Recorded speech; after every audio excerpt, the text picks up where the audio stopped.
kutaa wangeelaa guyyaa har'aati. Kutaa baay'ee barbaachisaa kutaa nuyi irra deddeebinee dubbisnee ilaaluu nutti jiru. Kutaa isin ilaalaa jirtanidha. Sagaleen sun Gooftaan keenya Yesuus Kiristoos nama carraa dhabe tokko waggaa tokko carraa kennuuf isaa nutti himu. Nama waggaa 38 dhukkubsate galaana bukkee galaana raafame gaafa raafamu namni dura keessa bu'e tokko biratti fayyu bukkee nama ciisu nama kana Yesuus Kiristoos gara isaa dhaqe. Namni kun yeroo baay'eedhaaf carraan isa miliqe. Sababiin carraan isa miliqeef tokko namni tokko humna isaatiin qaqqabata waan bira gahuun itti jiru. Inni tokko immoo namaa qaqqabata. Namichi kun Yesuus Kiristoositti gaafa dubbatu tokko humna hin qabu jedhee lama nama hin qabu jedhee kanarraa kan ka'een taa'ee nama fayyu lakkaa'anii jedhe. Nama fayyuuf nama darbuuf lakkaa'a namichi. Yesuus Kiristoos garuu namichuma nama fayyu taasise. Ameen. Namichuma gaafa sana abbaa carraa taasise. Carraa waggaa baay'eedhaaf isa miliqe harka isaatti kenneef. Yesuus Kiristoos carraan nama jalaa miliqe nama qaqqabsiisa. Ameen. Kanaaf sagalee kana akka isin irra deebitanii boris iftaniitti yaaddan isin yaadachiisuun barbaada. Guyyaa har'aa kana garuu sagalee Waaqayyoo kan nuti wajjin barannu Wangeelaa Maatiyos boqonnaa 26 lakkoofsa 26 kaasee 30tti waa'ee dhaabbii irbaata qulqulluu irbaata gooftaa sagalee gooftaan keenya Yesuus Kiristoos ittiin dhaabe maaddii nu irratti dhiyaannu kana isa waliin irratti ilaalla. Dubbiin kun akkas jedha. Utuu nyaachaa jiranii Yesuus buddeena fuudhee eebbisee cabsee bartoota isaatiif kenne. Fudhadhaa nyaadhaa kun dhagna kootii jedhe. Xoofoos fudhatee Waaqayyoof galata galchee isaaniif kenne.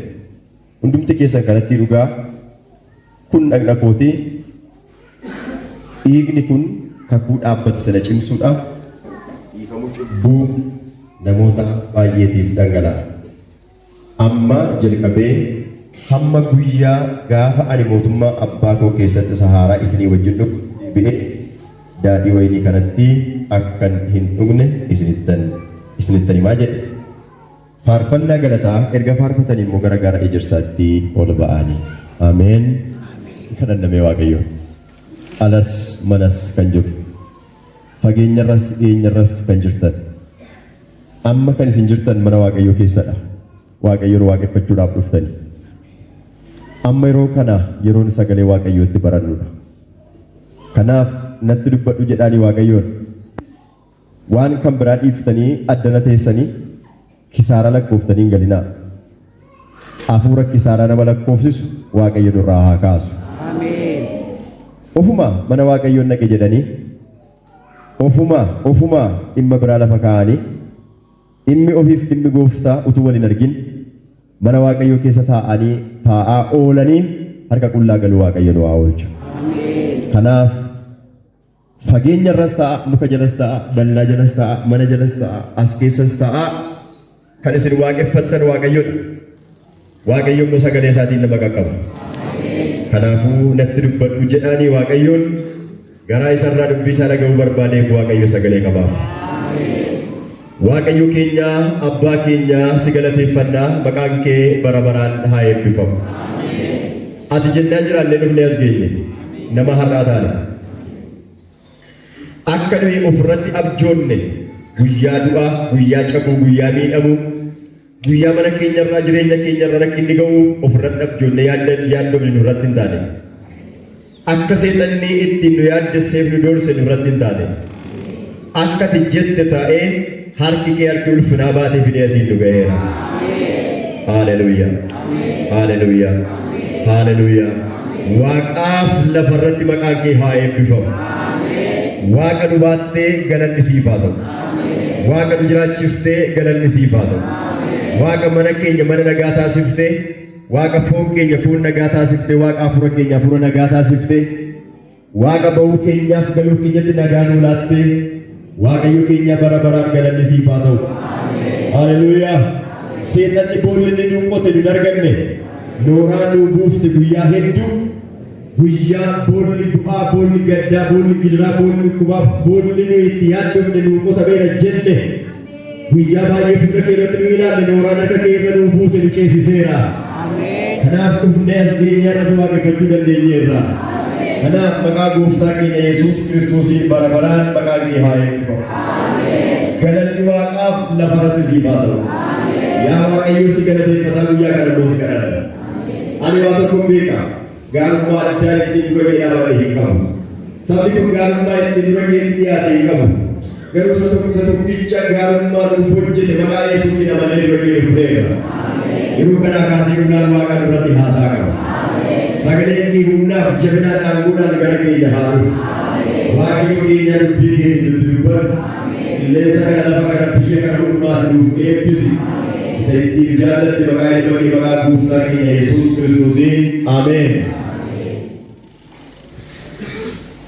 Maqaan Waaqayyoo kan eebbifame haa ta'u. Akkuma isiniin jedhee guyyaa har'aa dhaabbii irbaata gooftaa irratti dhaabbii irbaataa isa gooftaan keenya Yesuus Kiristoos warra isatti amananiif dhaabe irratti waliin ilaalla. Maaddiin nuyi har'aa itti dhiyaannu irbaanni nuyi har'a itti dhiyaannu irbaata gooftaati. Maquma kana irra deebi'ee isinitti hima. Irbaanni nuyi har'a itti dhiyaannu kun irbaata gooftaati. Kan waldaa abaluu, kan jaarsa waldaa, kan abaluufaa, kan abaluufaa utuu hin ta'in gooftaa isa ani itti amanu, gooftaa isa isin itti amantan, gooftaa nuyi jireenya har'aatiif harkatti kennan, gooftaa nuyi jireenya isa dhufu isa bara baraatiif isa abdan, irbaata isiniif ta'a jedhee isa nuuf qopheessedha. Ameen jedhame. Irbaanni kun irbaata gooftaati. Kanaaf gaafa irbaata isa gooftaan namootaaf qopheesse kana keessumaa bartoota isaatiif qopheesse kana dhaabe guyyaa kana jechuudha. Guyyaa sanatti attamitti ta'ee maaltu ta'ee sagalee kana keessatti gaafa laallu dubbiin kun akkasuma jedha. Utuu nyaachaa jiranii jedhee jalqaba wangeelli Maatewos boqonnaa 26 lakkoofsa 26. Utuu nyaachaa jiranii jedheeti Yesuus buddeena fuudhee eebbisee cabsee bartoota isaatiif kennee fuudhadhaatii nyaadhaa jedhee kun dhagna kooti jedheen. Ameen. Utuu nyaachaa jiraniiti. Maal nyaachaa jiru jarri kun? Warri gaafa sana gooftaan Yesuus Kiristoos isaan nyaachaa jiranii irbaata haaraa kana dhaabeef, irbaata addaa kana, afeerraa addaa kana warri gooftaan godheef maal isaan nyaachaa jiran? Dugda duuba deebitanii sagalee kana wangeela Maatewos boqonnaa 26 lakkoofsa 17 gaafa kaastanii gaafa dubbistan amma lakkoofsa 25tti gooftaan keenya Yesuus Kiristoos bartoota isaa warra 12 wajjin namoota kan biroos duukaa jiraachuu malu isaan kana wajjin irbaata faasikaa nyaachuudhaaf taa'anii nuun jedhe. Irbaata faasikaa nyaatan. Mana nama tokkotti irbaanni faasikaa qophaa'ee maaddii ta'anii nyaatu nuun jedhe nutti himu. Irbaata faasikaa. Dhaggeeffadhaa dubbii kana. Irbaanni faasikaa inni gaaficha bartoonni gooftaa Yesuus Kiristoosiif gooftaan keenya Yesuus Kiristoos walii wajjin nyaatan sun seenaa waggaa 1500 olii naannoo sana kan dabarsedha. Yeroo gooftaa Yesuus fooniin lafarra jiraatu, yeroo Yesuus Kiristoos fooniin gara biyya lafaa dhufe, yeroo sana namoonni beektonni gaafa dubbatan Yesuus maanni sabni Israa'el garbummaa isa waggaa 400 olii biyya Misir keessatti dabarsan achi Waaqayyoo guyyaansaa gaafa ga'u waanjoo garbummaa waggaa 400 ol isaan baatan san irraa kaasee saba kana saba biyya Misrii ba'uudhaaf abjuu hin qabne hin baana jedhanii warra abjuu hin qabne namni nu baasu jiras jedhanii nama saba eeggatan warra waan eeggatan ba'anidha. Kaabaaf kibbaa warra hin qabne birmataa warra hin qabneef Waaqayyo birmatee fi biyya Misir lafa namni keessaa ba'uu hin danda'u jedhu keessaa ba'uu hin dandeenyu jedhan keessaa isaan baasa. Ameen jedhame. Gaafa isaaniin baasuudhaaf jedhu sana Waaqayyo saba sanaan akkas jedhe. Hoolaadhuma mana isaanii keessa jirtu kan ofii isaaniitii qaban isa ofii isaaniitii guddisan hoolaadhuma qe'ee isaanii jechuudha. Dhaqaatii biyya biraadhaa bitaa fidaa hoolaa addaa tokko jiraan jedhu. biyya biraati biyya addaa hoolaa itti hoolaa garbummaadha nama baasu. Hoolaa garbummaa waggaa 400 olii namarraa kaasu dhiiga hoolaa iddoo biraa dhaqaa fidaa hoolaa dhiigni isaa qorichaa jedhee itti himu. Hoolaa foon isaa qorichaa dhaqaati biyya biraadhaa ba'arraa lixarraa kaabarraa kibbarraa biyya tokko dhaqaa bitaa fidaatti hin jedhe. Hoolaadhuma mana isaanii keessa jiru. Namni hoolaadhuma mana isaa keessa jiru. Isuma mana isaa. Dhaggeeffadhaa. Hoolaadhuma mana isaa itti dhalate. Hoolaadhuma isaan guddisan. Hoolaadhuma kanatu furmaata ta'a. Hoolaan sun kaleessa furmaata ta'e hin beeku. Sabni kun kaleessa waggoota dheeraadhaan dura akkuma dhala namaa isa kamii hoolaa guddisanii qalanii nyaataa turan. Dhiiga hoolaa dhangalaasanii foon hoolaa sanaa nyaatanii jiraataa turan akkuma namaa garuu achuma biyya garbummaa keessa taa'u. Achuma keessa taa'anii nyaatu. Amma garuu Waaqayyoo ka'e. Gaafa Waaqayyoo ka'u waan furmaata ta'a jedhamee hin yaadamnetu furmaata ta'a. Kana sagalee keessa ol kaasaatii gaarii godha. Ameen jedha ameen. Gaafa Waaqayyoo ka'udha. Guyyaa isa gaafa sana hoolaa isaan mana isaanii keessatti guddisan, hoolaa isaan qe'ee keenya keessatti guddatee hoolaan walii beeknudha jedhan yookaan immoo hoolaan isaan ollaa isaanii fira isaanii irraa bitan dhiigni isaa kan inni qoricha ta'eef dhiiga hoolaa sanaa balbala mana isaaniitti dibanii duuti dhiiga sanatti adeemuu kan hin dadhabeef dhaggeeffadhaa. Duuti waan sodaatu gaaficha garuu dhiiga hoolaa sanaa sodaatu. Duuti waan sodaatee beeku. Duuti guddaas hin sodaatu. Duuti xinnaan sodaatu. Duuti abbaa qabeenyaan sodaatu. Duuti wallaalaa hin sodaatu. Duuti beekaa hin sodaatu. Duuti homaa hin sodaatu. Duuti cabsee dhuma seen. Amma garuu dhiiga duuti sodaatu tokko dhufe. Dhiigni sun immoo dhiiga hoolaati. Ameen jedha ameen.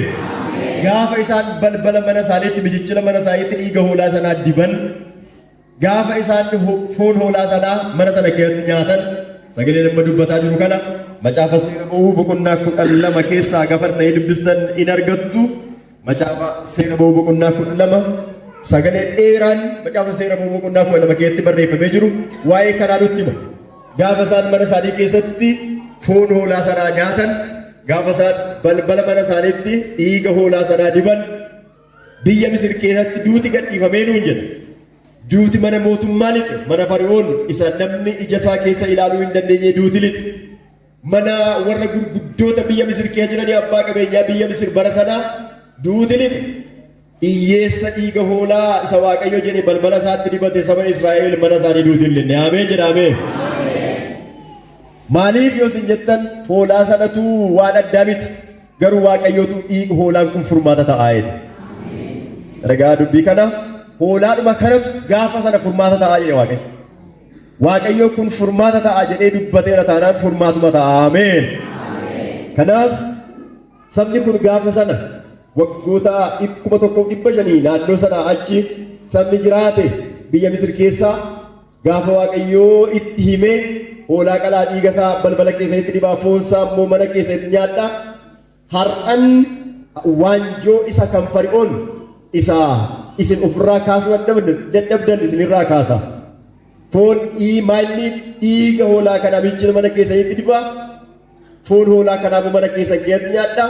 Har'an waggootaaf karaa isinitti cufame asii karaa ba'an dhabdanii isa isin keessatti ukkaamtanii teessan kana karaa cufamaan isinirraa banee isin deebisaa jedhe Waaqayyo. Haleluuyaa. Galanni Waaqayyoof haa ta'udha. Kanaaf gaafa sana yommuu dhaqanii macaafa seera ba'uu boqonnaa 12 dubbistan akka kana godhanii jedhee nutti hima saba Israa'el. Akkuma Waaqayyo jedhee godhan. Maal kuni furmaata maalii ta'a maal? Maal faayidaa maalii ta'a maal? Faayidaa maalii qaba maal? Hoolaa mana keenyaa qallee jedhanii falmii biraa keessa galan utuu hin ta'in amma gooftaatu jedhee waan ta'eef faayidaa qaba. Kanaaf sabni kunis Waaqayyoon dhaga'an. Gaafa sana Waaqayyoon dhaga'anii hoolaa fudhanii qalanii nyaatanii dhiiga isaa mana isaaniitti dibanii yeroo isaan mana isaanii keessa nagaadhaan deddeebi'an biyya Misir guutummaa keessa garuu ergamaan du'aa keessa naanna'eeti mana hundumaa boo'icha taasise. Mana hundatu boo'icha ta'e. Gaafa manni biyya Misir keessa jiru hundi mana boo'ichaa ta'u mana dhiigni hoolaa itti dibame sana keessa garuu nagaatu bu'e. Ameen jedha ameen. Warri abbaa biyyaa gaafa isaan boo'aa bulan warri ormi garbooman garuu nagaadhaan bulan. warri waaqayyo nagaadhaan bultu isaaniin jedhe biyya Misir keessa nagaadhaan bulan. Ameen. Kanaaf sabni kun nagaadhaan bulanii akka kana ta'e Fari'oon inni isaan dura waggoota dheeraa yeroo dheeraadhaaf deddeebi'anii gaafannaan waaqayyonis nama sin dhaga'u inni jedhe guyyaa kadhannaa inni dide gaaficha garuu halkaniin ka'eeti halkaniin ka'ee akka jedhe saba Israa'eliin eeyyama guutuun isinii kennaa jedhe. Dhiirri keessan dubartiin keessan saanii keessan qodaan keessan tokko biyya kanatti nafin sassaabbadhaatii ka'aa sokkaa'e. Guyyaa didee halkan ajajameef waaqayyotu jedhe guyyaa waaqayyo jedhetti sabni suni aangoon du'aa irra darbee biyya du'aa keessaa iyyuu ba'anii gara biyya kakuutti qajeelaname jedhame. Kanaaf guyyaan sun Faasikaa jedhamee beekama. Guyyaan sun Faasikaa jedhamee beekama. Faasikaa jechuun irra darbuu jechuudha. Maaltu irra darbee yoo isin jettan du'atu saba waaqayyo irra darbe. Saba waaqayyootu du'arraa bararamee nagaatti bule. Saba waaqayyootu aangoo du'aa jalaa ba'ee gara biyya kakuutti qajeeluudhaaf balballi saaqameef. Ameen. Kanaaf sabni kun eega guyyaa gaafa sanaati eega gaafa Museen saba Israa'eliin biyya Misrii baasee kaasee gaafa hoolaa Faasikaa nyaatanii hoolaan Faasikaa sun furmaata isaanii ta'e dhiigni hoolaa Faasikaa sun furmaata erga isaanii ta'e foon hoolaa Faasikaa sun furmaata erga isaanii ta'e guyyaa gaafa sanaatii kaasanii sabni Israa'el itti fufinsaan ayyaana Faasikaa sana ayyaaneffatu. Dhagaartu deemayyaadha. Dhagaartu deeyyaadha. Namoonni muraasni silumatti qoqqooftee iftan fakkaata malumaaf illee iftan fakkaata mugaatii. Rafaa turuu godhaati bayeessa godhaati rafaa. Bayeessa rafuunis bayeessa hojiidhaanis waldaa namaan ta'u malee. Tun baay'ee dubbanni irrallee ta'e rakkoodha. Natu baay'ee dubbatee jedha. Amma garuu amma reefan jalqabe. Siluma fiddee iftan malee waan asitti fideetti fakkaatu.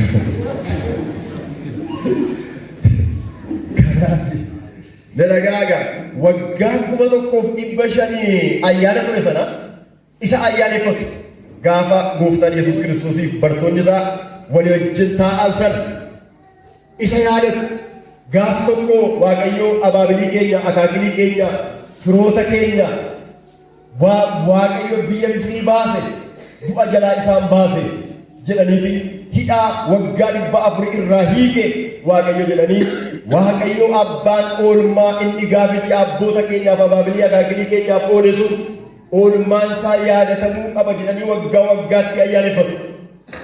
Ayyaana isaan ayyaaneffatan kanarratti gooftaan keenya Yesuus Kiristoosiif bartoonni isaas achuma irratti ayyaana kana ayyaaneffachuudhaaf taa'anii utuu jiranii Yesuus Kiristoos amma immoo hojii furmaata addaa tokko fidu hojjechuudhaaf sagantaa addaa baase. Isa gaafa inni waggaa 1500 darbee isa biyya Misir keessaa itti ba'anidha. Inni haala gooftaan Yesuus Kiristoos qopheessu garuu isa mootummaa du'aa jalaa itti furamanii mootummaa waaqayyootti itti qophaa'anidha. Ameen jedhamee. Galanni waaqayyoof haa ta'u qaba. Lachuuyyuu isumadha. Isa ittiin biyya Misir keessaa ba'an utuu hin ta'in inni har'a immoo isa ittiin aangoo du'aa jalaa ba'anii mootummaa waaqayyoo isa bara baraatiif qophaa'an Yesuus Kiristoos irbaata qulqulluu qopheesseef. Utuu isaan nyaachaa jiranii jedheetu nutti hima. Yesuus akka kana godhe buddeena eebbisee cabsee bartoota isaatiif kenne fudhadhaa nyaadhaa kun dhagna kootidha jedhe. Buddeena fudhatee kenneef. Duukaartu miti buddeena fudhatee kenneef. Dhaggeeffadhaa gama nannee akkuma isa gaafa biyya Misir sana akkuma isa gaafa harka Fara'ooniin dadhabsiisee aangoo Fara'ooniin irraa kaasee saba kana aara galfachiisuudhaaf eessayyuu akka hin dhaqin manuma isaanii keessaa furmaata akka fidu ammas utuma isaan nyaataa jiranii Yesuus Kiristoos buddeenuma isaan nyaataa jiraniin furmaata akka fidu isaanitti hime. Eessayyuu gadi ba'ee Yesuus Kiristoos magaalaa isaa dhaqee nuun hin jiru. Gadi ba'ee Yesuus Kiristoos biyya akkasitti godaanee nuun hin jiru. Garuu utuma isaan nyaataa jiranii buddeena fuudhee galateeffatee cabsee bartoota isaatiif kenne eebbisee cabsee bartoota isaatiif kenne buddeenuma fuudhee eebbisee cabsee bartoota isaatiif kenne akkasittiin jedhe ho'aa nyaadhaa kun foon kooti jedhe. Ameen jedhamee. Buddeenni sun buddeenadhaan hin jedha sagalee waaqayyoo dhoksaa tokko irra dibu natti dhaggeeffadhaa qaba. Namoonni baay'ee akka isaan dhiphatan beekamaadha. Iddoo tokko gaafa dhaqanii namatti himan waldaa tokko keessatti tarii seenduubee kanaa kan qabda jiraachuu dandeessu ta'a. Waa'ee kanaa kan beekta jiraachuu dandeessu ta'a. Iddoo tokko gaafa dhaqanii gaafa isin ilaallu nuni buddeena miti nu isin ilaallu kuni foonuma isa citeedha foonidha jedhanii foonidha jedhu. Yesuus Kiristoos kanaan foonidha jedhaan jenne buddeena fuudhee cabsee isaanii kenne garuu akkasittiin jedhe buddeenuma cabsee isinii kenna garuu foon kootidha. Maaliif foon Yesuus Kiristoos ta'a? Irraa waan citee butuun ta'in Yesuus waan inni jedheef. Waan Waaqayyo jedhe akka Waaqayyo jedhe taa'amee jedhamee. Akka Waaqayyo jedhe ta'a. Waan Waaqayyo jedhe. Macaafni qulqulluun keenya yommuu macaafa qulqulluu keenya jalqabaa kaasanii gaafa dubbistan waanni kuniif lafti kun bantiin waaqaa kunii fi lafti kun hin turre nuun jedheeti Waaqayyo lafti haa ta'u jedhee bantiin waaqaa haa ta'u jedhee lafti hin ta'ee bantiin waaqaa hin ta'e. Maarree waan hin jirre jiraachise. Bantii waaqaa amma namni qoratee bira ga'uu dadhabe kanaaf lafa gadi fageenya isaa amma namni qoratee bira ga'uu dadhabe ammallee qoratee argannoo adda addaa argataa jiru kana tarii utuu biyyi lafaa kun addunyaan kun hin sokkiin qoratanii hunda fixuu fixanii hin beeknu isaan qoratanii fagoodha jedhan kana al tokkitti ta'ii waaqayyootiin ta'e. Amma immoo Yesuus Kiristoos buddeen kun foon koo ta'eeraa jedhe ameen jedhamee hin jedhe inni Waaqayyo jedhe hin mata. Maqaan Waaqayyoo kan eebbifame haa ta'u qaba. Buddeena fuudheetiin eebbisee cabsee bartoota isaatiif kennee ho'aa nyaadhaa kun foon kootidha. Bartoonni gooftaa Yesuus Kiristoos gaaficha isa harkaa fudhatan eeyyee foon gooftaa keenyaati foon isaati jedhanii fudhatan. Utuu isaan ammas itti hufanii erga kenneefi booddee yommuu dhaqxanii ilaaltan sagalee kanarraa gaafa dubbisnu xoofoo fudhatee Waaqayyoof galata galchee isaaniif kenne. Hundumti keessan kanatti dhugaa jedhe. Kuni dhiiga kooti. Dhiigni kuni kakuu dhaabbata sana cimsuudhaaf dhiifama cubbuu namoota baay'eef dhangala'a jedhe. Ameen jedhamee xoofoo fudhatee utuma isaan isa kenneef nyaata sana booddee xoofoo fudhatee Waaqayyoof galata galchee isaaniif kenne. Ishee kana gaarii godhaa fageenyarra dhiyeenyarra warra jirtan na dhaggeeffadhaa. Akkas jedhe gooftaa Yesuus Kiristoos. Hundumti keessan kanatti dhugaa jedheen. Ameen jedhamee. Yoo isinitti tole kanatti dhugaan jedhe. Yoo isinii mijate kanatti dhugaan jedhe. Foon gooftaa maanni dhiiga gooftaa kanatti dhuguun yoo namatti toleef yoo namaa mijate haala miidhagfatanii guyyaa barbaachisetu hin ta'in Yesuus Kiristoositti amananii gaafa inni nama afeere guyyaa itti Yesuus gooftaadha jedhanii kaasanii dhiiga gooftaa kanarraa hirmaachuun kan warra gooftaatti amananii hundumaati. Ameen jedhamee. Hunduma keenyatu natti amanaa natti amantee hin ga'a ati keessaa bu'uu dandeessa. Xoofoo kana keessaa dhuguu dhiisuu dandeessa natti amantee jennaan Yesuus gooftaadha jettee jennaan rakkoo qabu ariitiin qabu sardaan qabuutti ni jenne Yesuus. Tarii namoota baay'eedhaan seexanii sardaan qabuutti jira sossobaa jira. Sardaan qabu jedha. Suutadha maali qaqqabda waggaa 5 si hafee waggaa 2 si hafee kanas si hafee sanas si hafee jechuu danda'a.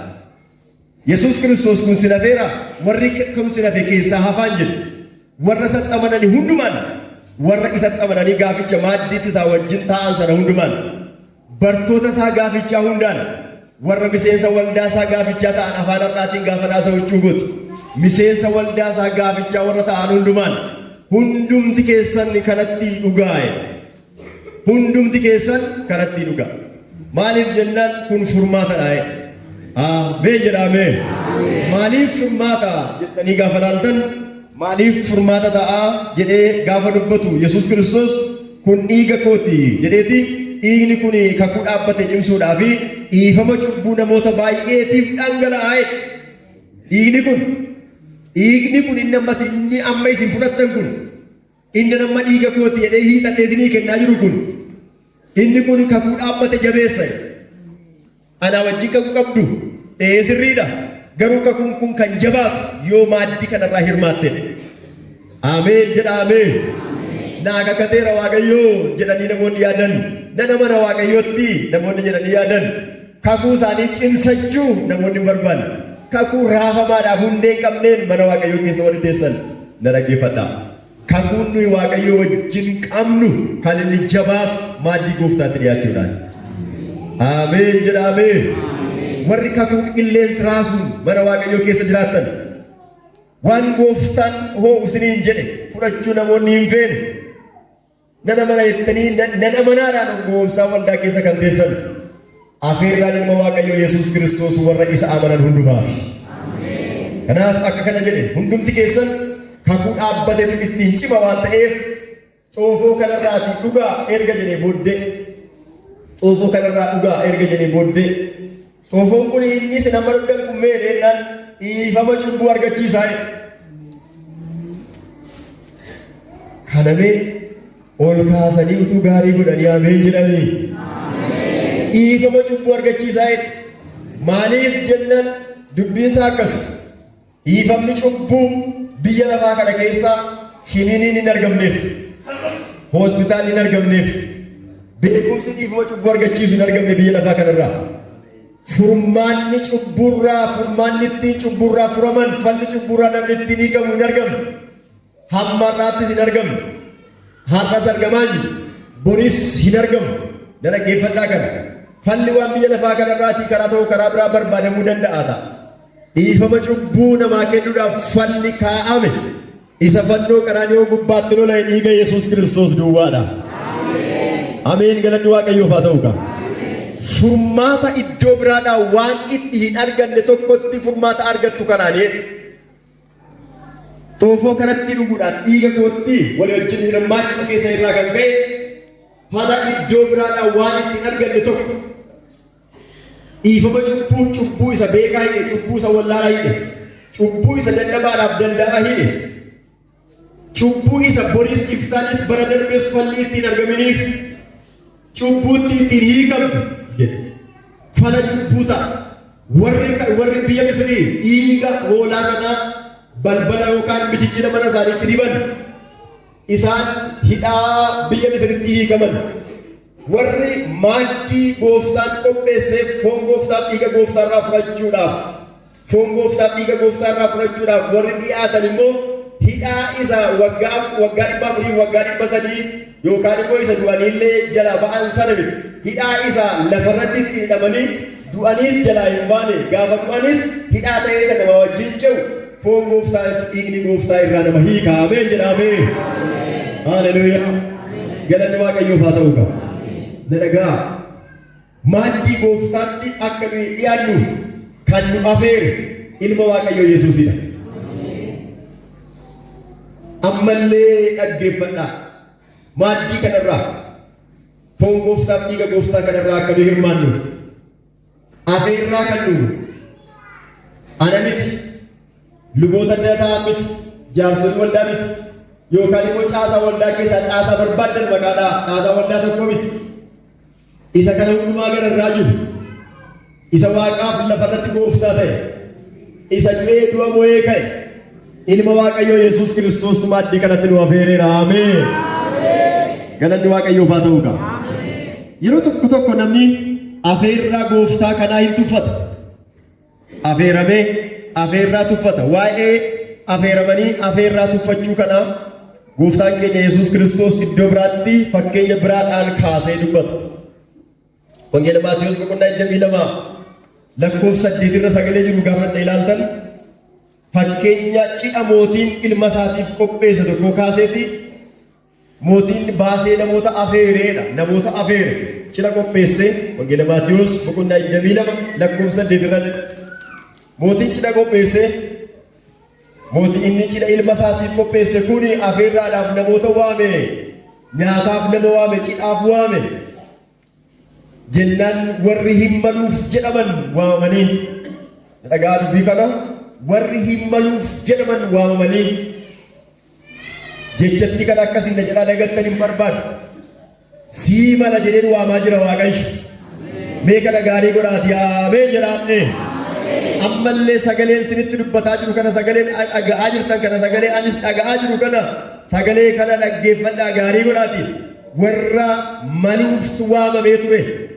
sii mala jedhee harka bal'isee warra isaanii waame ilaa jara kanaaf mala nyaanni mana koo keessaa cidhi mana kootii cidhi ilma kootii jara kanaaf mala warra inni jedhe isiniif mala gooftaan utuu jedhaa jiru nuuf hin malu jedhanii warri gadi baqatan hin ta'u jedhanii warri sababii baay'isan sababii baay'isu kan isaan afeeraa jiru gooftaa isaan immoo sababii mataa isaanii warri baay'isan sagalee sana keessatti gaafa dhatta ilaaltan utuu maluu fi warra hirmaachuu hidaniin kana booddee gooftichi dubbii murtoo tokkotti hime warri hin malaaf jedhamu kana booddee warra waamu kanaaf hin malu carraan kun hin kennamu jedhee balbalatti cufeedha.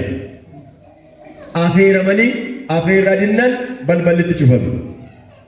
Dadhagaa hin beeknu gaaf tokko Waaqayyoo afeerraa inni itti nama waamee adaraa kottu jedhee sagalee tokko sagalee biraadhaan nutti mukana gaaf tokko balballi cufamee dhabuu dandeenya ta'a. Balballi cufamee dhabuu dandeenya hin beeknu guyyaasaa namoonni gooftaan isin afeeree maaddii isaarraa foon gooftaaf dhiiga gooftaarraa akka hirmaattaniif cidha ilma Waaqayyoo Yesuus Kiristoos isa cidha bara baraa cidha lafarraatiif cidha waaqarraatti nama ceesu kanarraa akka hirmaattaniif utuu gooftaan isin afeeruu sababii baay'ee kan baay'iftan har'aaf harki Waaqayyoo isiniif bal'ifamaadha. Gaarii godhaa kana ameen jedha ameen. Guyyaan hin maluuf nama kanaaf jedhee innumti gadi nama ittuu tokko hin dhufa innumti waamee gadi nama ittuu tokko hin dhufa isuma waameetu hin ta'u jedhe isuma kaleessii mala jedhetu har'aa garuu hin maluuf jedhe. Seexana duwwaatu balbala nama cufa miti isuma afeeree afeerraa isaa gaafa didanii balbala namatti cufa isumatu waaqumatu balbala namatti cufa gaafa didanii garaa jabaatan ladhagaa seexana duwwaa yaadda hinaasin waaqumatu warra kottugaa Waaqayyootu jedhu warra garaa jabaatan warra sababii baay'isan warra sagantaa mataa isaanii sagantaa gooftaa caalchisan warra kana guyyaan isaa gaafa ga'u waaqumatu balbala cufa attamitti akka inni cufu hin beeknu garuu karaa tokko karaa biraa balbala cufuu danda'a. Maaltu beeka utuu isin har'a sababii baay'istanii guyyaan diddaa gaafa dheeratu duuti garmalee tokko dhufee utuuti maaddii gooftaatti hin dhiyaatin si fudhate sokkuu danda'a hingaa kana booddee hin diddeenee si godaayisuu danda'a. Akkasaa maaltu beeka maqaasaa mataasaa maaltu beeka akkatti Waaqayyoo karaa cufu. Maaltu beeka akkasaa yookaan immoo akka bara kanaatti fudhattanii walaaltan carraan itti iddoo tokko taa'anii gooftaatti dhiyaatanii nama jalaa sokkee haalliif barri qilleensi hammaatee gaaf tokko isa haadha rakkasa fakkaatu barbaadanii guyyaa itti dhaaban dhufuu danda'a nama ari'atee har'a garuu harki Waaqayyoo bal'ifamaadha ameen jedhamee cidha gooftaatti waamamne cidhadha cidha guddaadha cidha ilmi Waaqayyoo Yesuus Kiristoos itti nu afeeredha. Waaqayyoon mallee ayyaana isaa dhufa baay'isu ameen jedhamee waa'ee cidha kanaa ilaalchisee gooftaan keenya Yesuus Kiristoos fakkeenya wangeela Maatewos boqonnaa 22 keessatti dubbate keessatti ilaaltan gara lakkoofsa 11 fi amma lakkoofsa 13tti gaafa ilaaltan cidha sanatti warra afeeraman warra cidha sanarra dhaqanii akka nyaatan cidha ilma mootichaa irratti akka dhaqanii hirmaatan carraan isaan ga'e. Warri kaan didanii warri karaarraa immoo sassaabamanii dhufan isa kaaniif carraan inni kaan carraan kennamnaaniif carraa didee garuu nama carraa hin eegganne tokkoof carraan kennan. Ameen jedhamee maaltu beeka akkas ta'a warra carraa hin eegganne tokkoof carraatu dhufa jedhanii warra hin eegneef carraan kennamee nuun jedha. Warra sila waamicha ala jiran warra waamicha ala jiran isaan kanaaf carraan kennamee nama karaarra jiru hundaaf waamanii carraan kennameefi hin malaaf utuu hin ta'in hin maluuf ture garuu carraan kennameef. Waan akkasii yaadanii hin barbaada. Nuumtu warri maddoo kana jiru nuu malaaf Yesuus Kiristoosii wajjin walitti dhufeenya qabaanne miti. Nuu malaaf miti. Hojii gaarii akkasii qabaanne. Qulqullummaa akkasii qaban akkas godheen Waaqayyoon garaa ciibse ani korbeetti akkasii kana kanaaf gooftaan carranaaf kenne waan jedhu hin qabnu nama hin malleef karaa bukkeetti gatamee jiru tokko harki Waaqayyoo qabee lafaan baasee jennaan maaddii kabajamaa kanatti hirmaachuudhaaf carraa arganneerra ameen jedhamee haleluuyaa galanni Waaqayyoof haa ta'u kana naaf hin malu ture isiniif hin malu ture nuuf hin malu ture fagoorra ture akka ergaanni Phaawulos warra Efesooniif akka qopheesse dubbatu warra fagoo turtan sanaaf warra dhiyoo turaniifis jedha warra dhiyoo turaniif warra fagoo turan sana lachan keenya gidduudhaayyuu Yesuus Kiristoos fannoo isaatiin keenya diimaa diigee jennaan. Ameen. Warra fagootota sana warra dhiyoo turanis lammanuma keenyayyuu Yesuus Kiristoos keenya diimaa nuuf gidduudhaan nuuf waaqayyo gidduudhaan diigee jennaan. Kafarraa suurree warra fedha waaqayyo akka warra fedha waaqayyo guutaniitti jedhamaadha maatii gooftaatti dhiyaatan taaneerra. Ameen jedhamee. Warri diimmalleessu gaafa dhufanii jedhan mana hidhaa keessa gaafa guutan gooftaan warra dhidhechatti hirmaatan sana sakatta'uudhaaf ilaaluudhaaf ol seene. Fiddeen jechaatanii karaarraa qabdanii asiis achiis fiddanii nama iddoo kanaaf hin malu jedhu nama iddoo kanaaf hin malu kaleessa jettan tokko fiddanii sassaabdanii fiddanii guutee manni jedhee ol seene. Gaafa ol seenee jedhu garuu warri cidhatti taa'an keessaa uffata cidhaa sana kan hin uffanne uffata cidhaaf malu kan hin uffanne achi keessa jiratu. Cidhaa akka waan cidha sana akka waan cidhaaf taa'etti qophaa'ee dhufe. Waamicha waan dhaga'ee fakkaata. Waamicha waan dhaga'ee fakkaata. Garuu cidhaaf uffata hin malle uffatee taa'a. Waan hin malle mana cidhaa sana maatii isa ilma waaqayyo isa ilma gooftaatiif qophaa'etti warri hirmaatan. Warri kun kan isaan uffachuu malanii uffatee miti. Garuu ija jabiidhumaan uffata addaa uffatee cidhee taa'a.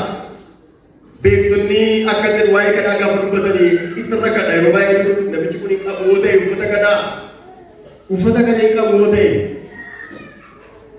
uffata kana hin qabu yoo ta'e eessaa fidaa akkamitti yaadamee laata jedhee jaala. Garuu warri aadaa bara biyya sana keessatti uffata ture maayilli akkaataa aadaa biyyichaa warri beekan akka jedhu mootonni gurguddoonni of ga'an namoonni qabeenya qaban yoo cidhatti nama afeeran uffata cidha sanaaf malu kan namni itti cidhicharra taa'u abbaa cidhichaatu qopheessaa. Kanaaf namni cidhichatti of galu ol galu uffata isa mootichi isa abbaa cidhaaf qopheessi uffatee ol galu. Balbala alatti kennamaaf jechuudha. Alatti kennamaaf yoo akkas ta'e warri dhufan waa'ee hojichaatti yaaddaa dhufuu ta'e fudhachuudhaaf qophaa'anii uffanni qophaa'e naa baladhanii godhuuf. Amma garuu namtichi yoo galesu uffata isa mootii qopheessee dhaadhaa kan isaa waan caalchifatee illee ol seene fakkaata. Itti ol seene mataa uffata akkasiitiin ta'a mana keessa isa jedhamu sana dhiisee anaafoo ishuma kan mootii amaleeffannoo mootii naa waliin uffatuma koo galeessa akkaataa jireenya koo galeessa akkaataa deddeebii koo galeessa isuma naa wayya garuu immoo cidhicha koo dhaga'eera. Cidhicha immoo cidhaaf immoo dhufeera. Kan gooftaa garuu uffachuun barbaada jedhaa mana gooftaa keessa nama taa'u fakkaata. Kanaafuu qinxeedha isa bakkee taa'ee dideef isa bakkee taa'ee waamicha gooftaa bakkeetti dideef inni waan ol seene fakkaatee afeerraa uffata cidhichaa afeerraa didee eejibinaan ol seene lachuu qixxee qabaa gadi baasaa achitti warri kan qaran warri boo'an iddootti gatama itti dhagaa gata ittiin jedhee warri dhiyaataa jiru baay'inaan cidha kanatti dhufne waaqayyoo gaafa cidha kanatti nu afeeru uffata isa kan ilma waaqayyoo isa kan ayyaana waaqayyoo isa kan ofii isa kaleessaa nama lafa nama geessisu isa waaqarraa nama uffachiisu ayyaana waaqayyoo waamicha qulqullaa'aa isa yaada waaqayyoo of keessaa itti qabaatan isa jibba biyya lafaa ejja biyya lafaa hadda biyya lafaa nama gansiisu isa xuraa'ummaa biyya lafaatti adda nama baasu isa kana ayyaana isaa uffannee gara maaddii kanaatti akka dhiyaannuuf afeeramnee irraa ameen jedhamee. Dari maaltu beeka jijaan as keessa jiru jiraachuu danda'a. Anoo maaddii gooftaatti nan dhiyaadha garuu amaleeffannoo koo gaggeessaadhaa wayya naafoo. Anaafoo dhugaatii machi koo gaggeessaadhaa wayya hanni koo gaggeessaa ejji koo gaggeessaa xuraa'ummaan koo gaggeessaadhaa wayya. Akkuma jirutti nan dhiyaadha isa gooftaan jedhe ayyaana waaqayyoo keessa galee utuu hin ta'in. Bifa ittiin waaqayyoo maaddii kanatti dhiyaadhu naan jedhetti utuu hin ta'in akkuma dhanadheettan dhiyaadha jedhee jabinni ija jabeessi as keessa taa'u jiraachuu danda'a. Ija jabinaan ija dhiibanii dhiyaachuuniif maaddii gooftaatti dhiyaachuuniif bakkee ta'anii hidheechuun qixxeeffama. Ija jabeeyyii baay'een baratti namoonni ija jabeeyyii ta'an uffanni nama mootiin afeeree irratti kan hin argamu. Maal namichi kun kiristaanaa namichi kun faarfataadhaa namichi kun lallabaadhaa namichi kun lubaa yoo humaati malee namichi kun qorraaniidhaa maal irraa mul'atu uffanni ilmi waaqayyoo itti uwwise ayyaanni waaqayyoo irraa kan hin mul'anne warra afeeramanii warra gooftaan maaddii ulfinaatti waame ta'anii ofirratti kan hin beeksifne yoo ilaaltanisuma kaleessa mana gooftaan dhufanii jiraatu nama jiraatu namni akkasii maaddii gooftaatti dhiyaachuudhaaf jajabeessi baay'ee jiraachuu danda'a. Waaqayyoo warra akkasii nuuf fayyisu ameen jedhamee na dhagaa. Maaddiin kun maaddii kabajaati. Kan eenyuyyuu miti kan ilma waaqayyoo kan Yesuus Kiristoosidha. Ameen jedhamee. Maaddii kanatti uffata isa mootiin namatti uwwisuun itti seenu. Isa mana jiraatiin qophaa'een itti seenu. Isa kan ofii lafa kaa'anii isa gooftaan namaa qopheessan itti seenu.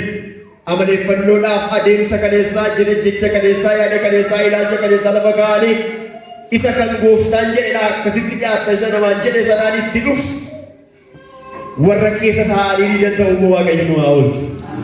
Ameen jedhamee sila akkuma dubbanne warri kaan bakkee ta'anii didu warri kaan bakkee ta'anii didu warri kaan immoo keessa ta'anii didu lachuu tokkumadha. Galmee waldaatu beeka malee galmeen waaqarraa warra keessa taa'anii didan hin beeku. Galmeen mootii fudhachuu ni deema. Namicha uffata cidhaa isa mana keessaa sana hin qabne galmee mootii fudhachuu ni deema. Galmee sana kana dafaa gadi baasaa jedhe keessaa gadi baasaa jedhe hin ba'a namichi kunee warra har'a maaddiitu taa'anii bor maaddii keessaa gadi ba'an ta'uu waaqayyo nu haa oolchu. Ameen jedhamee waa gargaaru waaqayyo. Egaa maaddii kana maaddiin kun maaddii kabajamaadhaaf maaddii ulfinaati. Maqaan waaqayyoo haa eebbifamu. Egaa irbaata gooftaa irbaata qulqulluu kana gaafa fudhannu akka nama waaqayyootti waan fudhannu beeknee itti dhiyaachuutu nuti jira. Namoonni baay'ee lafa falmamuu malee itti falmanii lafa falmamuu walitti immoo gadhiisii taasisu. Amma iddoo baay'ee irratti ilaaltanii haasaa bakkee as gadi jiraachuu danda'a. Haasaa bakkee yoo fudhanne ilaalle namoonni warri kaan akkuma haasaa kan isaan haasa'an yoo fudhanne ilaaltan namoota baay'ee wajjin mana shayii ta'anii haa ta'u karaa ta'anii haa ta'u mana nyaataa ta'anii haa ta'u mana barumsaa haa ta'u wangeelii haa ta'u ati utuun beekin cuubamte waa'ee cuubamteef siin galle waan ta'eef mootummaa waaqayyootiin galtu jedhu. Hin jiru macaafa qulqulluu keessa utuun beekin cuubamee mootummaa waaqayyootiin namni hin galu kan jiru. Waa'ee cuuphaa yoo namaa gale malee hin ta'uu cuubamuun kan jedhu hin jiru macaafa qulqulluu keessa. Hin jiru. Yoo dubbistan guyyaa biraa kottaa jalatti baasuu walii gara jiraachuu iddoo falmi jibeessadha. Hin jiru waan akkasii.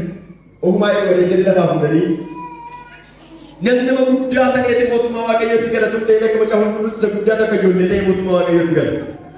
Ijoolleen immoo guddaa ta'ee mootummaa waaqayyootti galatuun ta'e nama guddaatu akka ijoollee amala ijoolleetti gaddeemee gara mootummaa waaqayyootti gala. Warra gurguddaa ta'anii akka ijoollee ta'antu mootummaa waaqayyootiif malaa jedhamee jedhamee.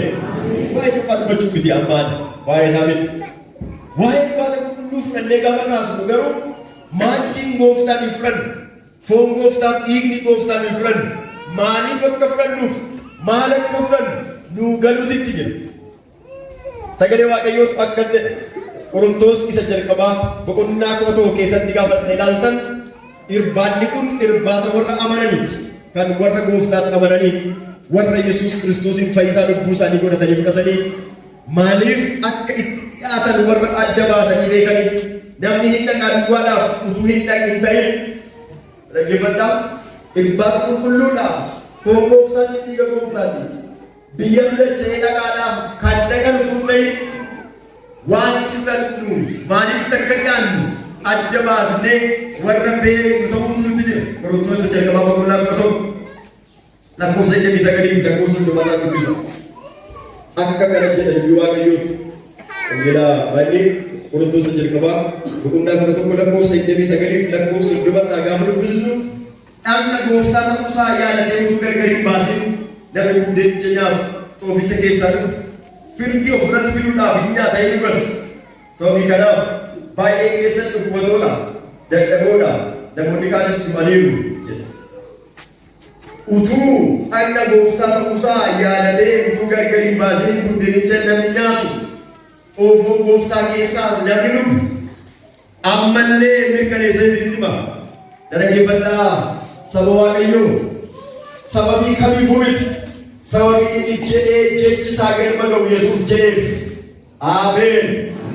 Sababii jedhee jechisaa waan hin jirre jiraachisu inni jedhee jechisaa waan hin jirre jiraachisu Yesuus sababii inni jedheef sababii inni jedhee jennaan waan hin ta'a jedhamee yaadamne ta'u Yesuus Kiristoos waan inni jedheef maaddii biyyamatti dhaannu kuni dhagna gooftaarraa hirmaanna maaddii gooftaarraa hirmaanna ameen jedhamee foon gooftaarraa hirmaanna dhiiga gooftaarraa hirmaanna namni kana utuu gargar hin baasinii duuchaan wanti hiiruma galee nama fudhataadhaaf fudhatu firdi ofirratti fiduudhaaf nyaata dhugas nuun jedha.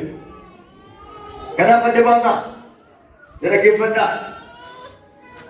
Yesuus Kiristoos isa waaqaaf lafarratti gooftaa ta'e, isa bara darbe gooftaa, isa bara har'aa gooftaa, isa bara baraan gooftaa ta'e, Yesuus Kiristoos maaddii isaarraa dhagna isaarraa akkamii hirmaanna. foon isaa dhiiga isaarraa akka hirmaannuuf carraa nuuf kenneera. Galanni Waaqayyoof haa ta'u qaba. Gooftaa kanaaf kabajatu mala. Maaddii nuu kennu kanaaf kabajatu mala. Maaddii inni itti nu dhiyeessu kanaaf ulfinatu mala. Kuni bula karaarraa miti. Sakaraarraatti godhanii birrii 5 birrii 10 nu gayyadama miti. Kun maaddii inni Waaqayyo Yesuus Kiristoos nuuf qopheesse. Maqaan Waaqayyoo kan eebbifame haa ta'u. Namoonni baay'een gaafa dubbatanii irbaata kana foon gooftaa fi dhiiga gooftaa kana yaadannoodhaaf fudhannaa kan jara tokko sila sirriitti meera. Jarri gar tokkoon akkas jedhu foon gooftaa maaddii kanarraa gaafa dhiyaannu yaadannoodhaaf fudhannama bakka yaadannoodhaaf fudhannama deemumaa miti jedhu. Yaadannoo jechuun taskaana jechuudha. Dalagaa yaadannoo nama du'ee boolla keessatti hafeef yaadannoon ta'a. Nama du'ee taskaarri nama du'ee boolla keessatti hafeef qophaa'a.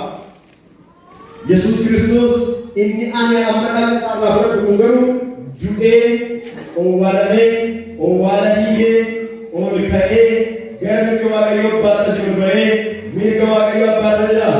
Gaafa tokko Waaqaaf lafa akkuma dheedee dhufa. Aangoon bara baraa kan isaatti ameen. Yesuus isa beekamee ka'ee isa mirga Waaqayyoo abbaa jiru isa deebi'ee dhufu foon isaatiif dhiiga isaarraa akka hirmaanni godhe malee nama isa du'ee boolla keessa jiru taskaara isaarraa hirmaataa jiru.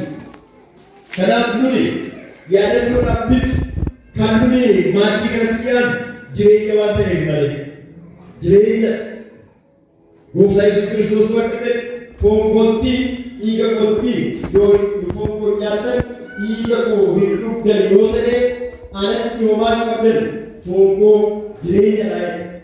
Ameen jedhamee wangeela Yohaannis boqonnaa 6 keessaa gaafa ta'e dubbistan Gooftaan keenya Yesuus Kiristoos irbaata qulqulluu gaafa waa'ee foon isaa waa'ee dhiiga isaa gaafa dubbatu foon isaatti nyaachuun dhiiga isaatti dhuguun jireenyarraa hirmaachuu akka ta'e nutti hima. Yaadannoodhuma yaadatanii darban kun ta'e wangeela Yohaannis boqonnaa 6 lakkoofsa 25 kaastanii gaafa dubbistan dubbiin sun walitti dhufiinsaan isuma nutti hima. Isuma walitti dhufiinsaan waa'ee foon isaarraa hirmaachuu, waa'ee dhiiga isaarraa hirmaachuu, waa'ee kanaa nutti meeti garuu foon isaarraa dhiiga isaarraa hirmaachuun jireenya bara baraa akka ta'e nutti hima. Edhaa akka kana jedhee nutti agarsiisa dubbii Waaqayyootu. Keessumaa isa kana hunda isaa dubbisee bira ga'uudhaan hunda isaa dubbisee isa kana isinitti agarsiisuun natti dheerata. Isin yeroo biraa dubbachuu dandeessu. Garuu lakkoofsa 58 irra isa jiru lakkoofsa tokko du'aa yoo dubbise ba'eessa. Isa kana buddeenni inni waaqarraa gadi bu'e akka isa abaabiliin keessan nyaatanii booddee immoo du'anii miti. Buddeena kana kan nyaate bara baraan hin jiraatu jedhee. Ameen jedhamee. Gara isaarratti akka jedhe Gooftaa Yesuus dubbii achi as dhufe kanaaf gaafa dubbatu foon isaarraa hirmaachuun isarraa hirmaachuu akka ta'e jireenya akka ta'e dhiiga isaarraa hirmaachuun isarraa hirmaachuu akka ta'e jireenya akka ta'e utuu foon isaarraa hin nyaatin utuu dhiiga isaarraa dhugin namni isaa wajjin walitti dhufeenya tokkummaa qabaachuu akka hin dandeenye isa kana itti beeti jarri waa walitti qabisanii rakkataa jiru warri gaafichaa inni itti himu warra Yihuudootaati. Abaabilii keenya durii Museen lafa onaa keessatti buddeen nyaachisee mannaa nyaachisee waggaa 40 buddeen nyaatanii darbaniif jarri jedhanii haasa'u. Yesuus garuu akkas jedhe warri waggaa 40 lafa onaatti mannaa nyaatan sun nyaatanii machitti du'anii hafan Amma garuu inni isin nyaachisu buddeena baran buddeena kan biraan. Namni buddeena isa kanarraa nyaatu garuu bara baraan hin du'u hin jiraata jedhe ameen. Buddeena isa jireenya bara baraa nama jiraachisu. Buddeena nyaatanii ittiin jireenya bara baraa jiraatanidha maaddiin kun. Maaddii lafarraa duwwaa miti maaddii isa waaqarraa isa jireenya bara baraa isa jireenya dhuma hin qabneef nama qopheessu. Akkas jedhe gooftaa Yesuus gaafa maaddii sana dhaabe. Foon maanyi buddeena fuudhee cabsee isaanii kennee ho'aa nyaadhaa kun foon kooti isaaniin jedhee xoofoo fuudhee isaanii kennee ho'aa dhugaa kun dhiiga kooti jedhee beellama tokko beellameef gaafichuma. Beellama tokko. Mee kana ol kaasaati ameen jedhamee. Beellama tokko beellameef akkas jedhe har'a lafarraa buddeena kanarraa walii wajjin nyaanne xoofoo kanarraa walii wajjin dhugne amma inni kun isaarraati. Isin itti uftanii ma lafarratti nyaattu lafarratti dhudhuubu. Foon koo kanarraa dhiiga koo kanarraa ani garuu mootummaa abbaa koo isa waaqarraatti gaaf tokko isinii wajjin deebi'ee dhuga. Maaddii isa bara baraan gaaf tokko walii wajjin hirmaannuuf sin qopheessa. Lafarraa amma waldaa keessaa fudhataa jirtu. Lafarraati walga'ii keetti hirmaataa jirtu. Kuni isa har'aati. Warri har'a isa kana fudhataa jirru waa tokko nutti himaa jira. Yesuus Kiristoos maaddii bara baraa waaqarratti nuuf qopheesseera. Ameen jedhamee. Haleluuyaa. Galanni Waaqayyoof haa ta'u kaa. Beellama tokko beellameef Yesuus. Beellama tokko. Nyaadhaarra asuma tokkummaa kana gidduutti dhugaarra asuma tokkummaa kana gidduutti. Isiitti dhufa beellama tokko siniin beellamaa jedhe wal argina gaaf tokko. Wal argina gaaf tokko jedhe Yesuus ameen jedhamee. Wal argina gaaf tokko. Maaddii isa bara baraa isa mootummaa irratti wal argina gaaf tokko. Maaddii bara baraatu dura keenya jira ameen. Kanaaf gaafa maaddii kana waliin hirmaannu gaafa maaddii kanarraa waliin hirmaannu abjuu maaddii bara baraa tokko dura keenya akka inni jiru yaaduun gaarii. Lafarraa isa kana hirmaataa isa bara baraan hin dhumne maaddii waaqayyootiif immoo qophaa'aa jirra ameen. Baay'ee kan nuni boo jiraate maaddiin kun maaddii tokkummaati. Maaddii buddeen tokkorraa cabsinee nyaannu maaddii xoofoo tokko keessaa dhugu. Dhagna tokkorraa hirmaannu dhagna tokko nama taasisu. Ameen. Galanni gooftaadhaaf haa ta'u. Buddeena tokko fuudhee cabsee kenneefi xoofoo tokko fuudhee naannessaa dhugaa jedheeti. Buddeenni ishee irraa nyaattan kun foon kooti jedhee xoofoo ishee irraa dhugdan kun immoo dhiiga kooti jedhee warra maaddii tokkorraa nyaatan warra xoofoo tokko keessaa dhugan nu taasise Yesuus. Akka macaafa qulqulluutti maaddii tokkorraa nyaachuu fi xoofoo tokko keessaa dhuguun hakuudha. Waliin gannu jechuudha. Walitti hin deemnu, waliin lollu jechuudha. Waliin dhabnu jechuudha. Walirratti hin mallu jechuudha. Maaddii tokkorraa warri hirmaatan walirratti hin malan. Ameen jedha. Gaarii godha kana ameen jedha. Warri maaddii tokkorraa nyaatan waliin oolan. Warri maaddii tokkorraa nyaatan garaa hamaa walii qabaatan. Maaddii irratti walii kakatan ameen jedha ameen. Gooftaa duwwaadhaaf miti walii keenyaaf. Ammallee namoonni garaan keessa dhukkubata ta'e namatti malaa walitti malaa namatti dhukkubata addana teessan yoo jira walirratti malu jechuudha. Kuni aadaa Oromoo keessatti beekamaadha. Qayadaa fallaan nama qabaa jedhu qayadii fallaan illee sabakkeetti. Sabakkeetti waliin nyaatanii qayadaa fallaanaa qayada tokkorraa dhugaa fallaana tokko nyaataa walirratti maluun qadannii fallaan namatti faradaa jedhu. Inni kan aadaa isa dur namni keenya akkatti ittiin haasawu. Inni kan lafarraa isa waliif walii namni godhudha. Inni har'aa kun garuu isa namni aadaadhaan beeku caala isa aadaa hundumaa gaarraatti gooftaa ta'e ilma Waaqayyoo Yesuus Kiristoos buddeena tokkoof xoofoo tokkorraatti nu obaasa. Buddeen tokkorraa nu nyaachisee xoofoo tokko keessaa nu obaasa. Ameen jedhamee. Waadaa irratti walii galan tokko waadaa nu gashisiifate Yesuus. Amma akkasumatti fakkaata. Isa kana Qorontos jalqabaa boqonnaa 10 keessaa dhufachuu dandeessu lakkoofsa 16 barraati. Buddeen tokkorraa cabsanna xoofoo tokkicha keessaa dhugna kun immoo tokko keenya nutti agarsiisaa isii kan dhaqee dubbisuu danda'u. Qorontos isa jalqabaa boqonnaa 10 lakkoofsa 16-17 gaafa inni dubbistan gaafa maaddii kanatti nu dhiyeessu mee Waaqayyo waa tokko waan nuun jedhaa jiru nutti fakkaata. Ijoollee kun walitti hin malinaa, waliin jibbinaa, waliin loodinaa, walirratti hin ka'inaa mana keessatti, ollaa keessatti, biyya keessatti. Walirratti hin ka'inaa mana barumsaatti, walirratti hin ka'inaa iddoo barsiiftanitti, walirratti hin ka'inaa waajjira keessa jirtan keessatti, walirratti hin ka'inaa maaddii kanarratti waliin kaksiifadha waan nuun jedhaa jiru fakkaata. Utuu maaddii kanarratti gooftaan waliif nu kaksiisaa jiru warri kakuu cabsine yoo jiraanne har'a guyyaasaa Dhaggeeffadhaa maaddiin kun maaddii tokkummaati. Ameen jedhamee. Maaddiin kun maaddii araaraati. Maaddii irratti Waaqayyotti araaramu. Maaddii irratti walitti araaramu. Maaddii walitti nu araarsu. Ameen. Yeroo tokko akka isaatu nu lakkisee jenna anis jedhaan ture. Jenna malee irbaata qulqulluutti dhiyaattuuti mee yaada garaa keessanii geeddaradhaa walitti araarama baay'inee beeksisa hin malle tokko beeksisna yeroo baay'ee. Beeksisuun turuu miti gaarii miti beeksisa rakkisaa wayiiti. Rakkisaadha. Jaarsoliin itti bareedanii boriif maallaqa godhan hin beeku malee beeksisa rakkisaa wayiiti namatti hin tolleedha. Ni akkas jennee isa beeksisnu utuu hin ta'in Yesuus waa nu beeksiseera. Mee kana gaarii godhaati ameen jedhamee. Isa har'aa waliin mari'atanii walii hojii irbaata qulqulluu fudhatanii galanii wal jibban utuu hin ta'in kan Yesuus nu mari'achiisaa jiru kan Yesuus nu kaksiisaa jiru. Maaddii tokko irraa walii hojii hirmaattanii kana booddee walitti marinaa nuuf jira. Ameen jedhamee. Kana booddee irbaata qulqulluu fudhachuun ji'a 5 turu, ji'a 2 turu, ji'a 3 turu, waggaas yoo turu. Amma fedhe yoo turu. Garuu Yesuus Kiristoos ergaa nutti dabarsaa jiru. Sagaleen Waaqayyoo ergaa nutti dabarsaa jiru. Maaddii tokko irraa nyaattan. Manatti galtanii mana keessan gahaannama walitti godhina. Baay'inni nama baay'ee maaddii tokko irraa hirmaata malee asitti dhiyaate manaaf abbaan manaa gahaannamidha waliin manatti gaafa galan. Nyatti nyaatan jedhee yaada. Waa tokko yoo hin jedhe. Gaaf tokko namichi tokkotu mana nyaataa dhaqee nyaata ajajjateeti nyaata dhiyeessanii fi isheen nyaata dhiyeessitee fi qoccocaa maalli namichi kun haadha manaas fudhatee dhaqe haadha manaa fudhatee mana nyaataa dhaqe namichichi. Namichi mana nyaataatti nyaata ajajjatu kun haadha manaas wajjin teessee nyaataa jirti. Nyaata dhiyeessitee fiiti isheen dhiyeessituuf jennaanii qoccocaa moosanii fiduu jennaani namichi akkas jedheen qoccocaa ofuma biraa qabaa dhiisee jedheen.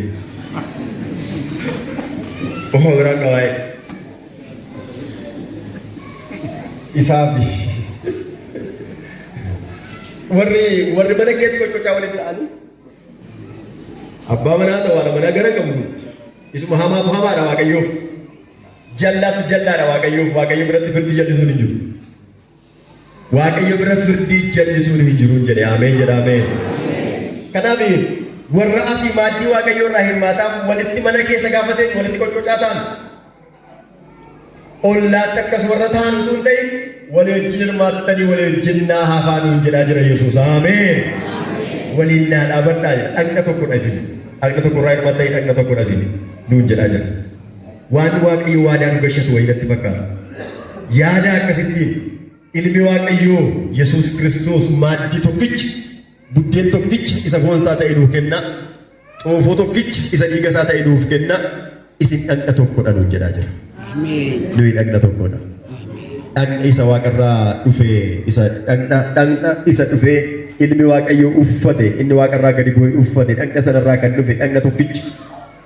Dhagna isa biyya lafaa kana keessaa gara waaqaatti ol deebi'e dhagna isa dhagna keenya biyya lafaa kanarraa gaaf tokko darbee biyya kan biraa keessa akka jiraatu taasisu dhagna jiraata. Dhagna tokko kanarraa hirmaannaa ameen jedhamee. Kanaafuu warra gooftaadha wajjin walitti dhufeenya sirrii qabaatan warra walii isaaniitii wajjin walitti dhufeenya qabaatan Yesuus isa dhagna isaarraa hirmaata irraa warra walitti dhufeenya qabaatan warra walii wajjin hirmaannu warra dhagna tokkorraa walii wajjin hirmaannu wajjin warra maanni gaarummaaf tokkummaa qabaannu taanee maaddii kanatti bara lafarra jiraannu hundumaa waliin hirmaachuu akka dandeenyu Waaqayyo ayyaana isaa nuuf baayisu. Gamamne isaaf jiraachuu akka dandeenyu ayyaanni keenya waa gargaaru. Yeroo keenya hafee jiru hunduma isaa nuuf eebbisi. Sagalee kee fulfaan maqaa gooftaa keenyaaf fayyisaa keenya Yesuus Kiristoosiin ameen.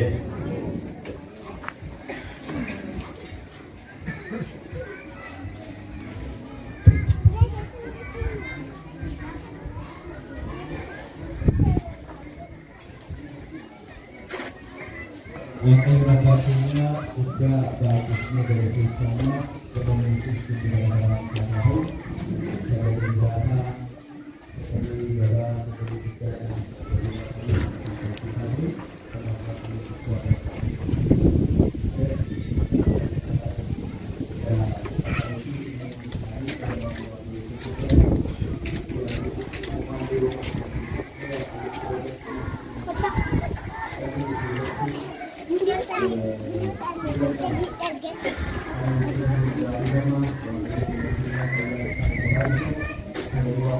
Thank you. jambatan kalau ini kan itu waktu kita sedang kita tuh waktu saya bisa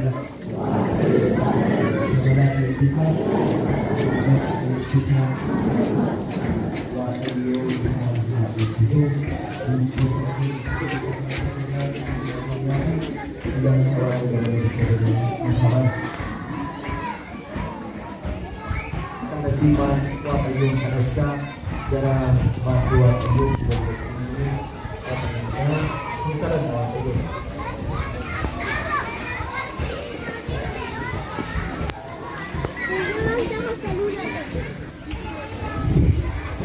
jalan kita jalan ayun bertemu ada wa ayun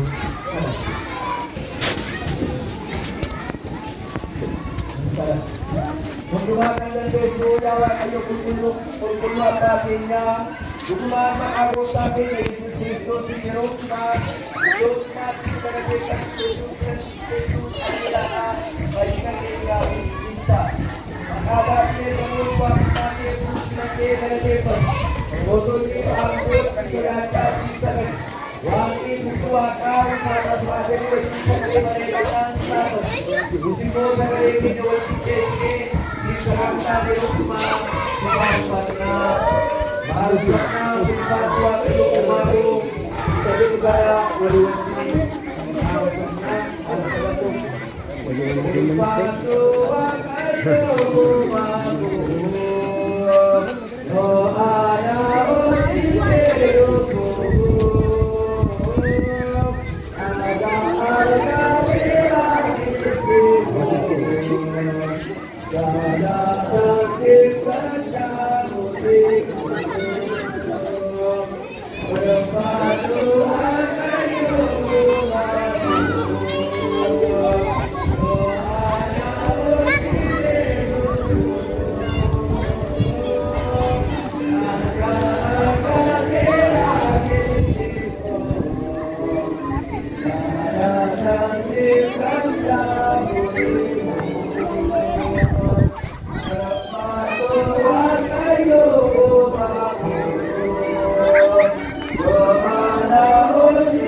Karena tubuh Israel jadikan manusia balabanan ibadah.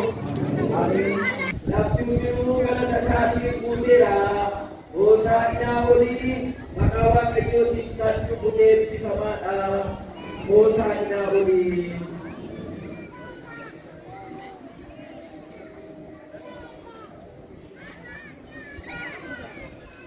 Gooftaan keenya Yesuus Kiristoos harkanitti qabame sanatti hundee nam'atee galateeffatee cabsee bakkoota isaatiin kennee jedheesi ho'aanaan dhaabni boonqootiis kan kennamu kanas seenaa kootiif godhadhaa.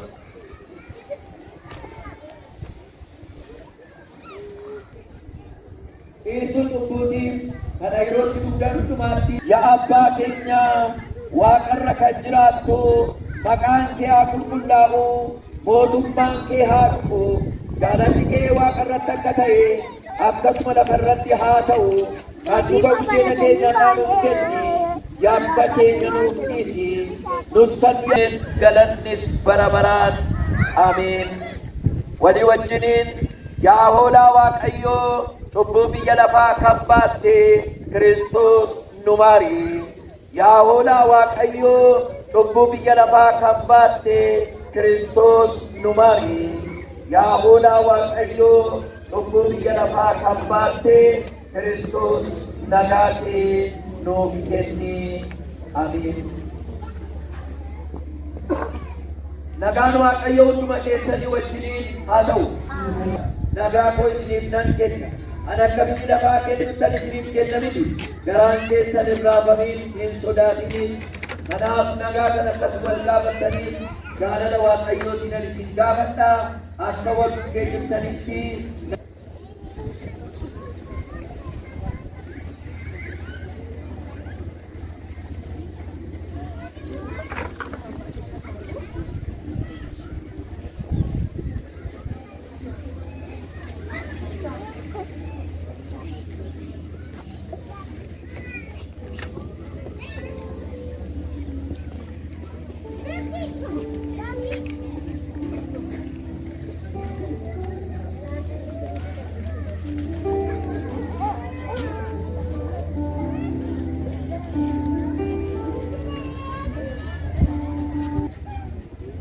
Waaqayyo Israa'el bisuu eebbifama. Hundinuu qophaa'eeraatii irbaata qulqulluu kan qabdan dhiyaadhaa. Ameen. Loora Waaqayyo Israa'el eebbisuu yaadachiifni nuni qabdu. Qofaan namoonni barumsa amantii cimsannaa barachaa jirtan beekaa argamaatii gooftaatti dhiyaatanii kanaa dhiyaatanii dhiyaattu. Yeroo qalbii dubbiifannaa keessa jirtan akka yeroo keessan kan dhiyaatanitti irbaata qulqulluutti dhiyaatanii inni sadaffaan isinumti beektanii dhimma keessan namaa wajjin waaqa wajjin waan hin fixatin adiraa keessan irraa of qusadhaa. Duraan dursaatii namattis waaqattis araaramaati achi booddee kuntaatii gara maaddii waaqayyootti dhiyaadhaa kama keessummeessitoonni toora lamaanitiin as gaanillee hojiidhaan toora lamaan nu keessummeessitu.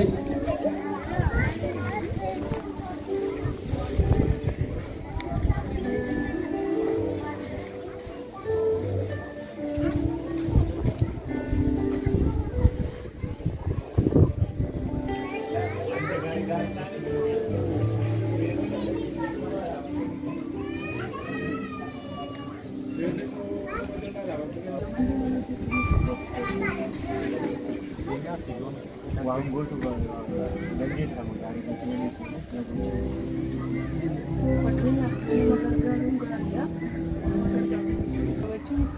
wanticha waan ati gochuu dhiistu sun jechuudha. Waan gaariidha garuu hojjechuu dhiista wajjin. maaf dhiistare ekkoo dhiisuu hin qabdudha wanta gaarii.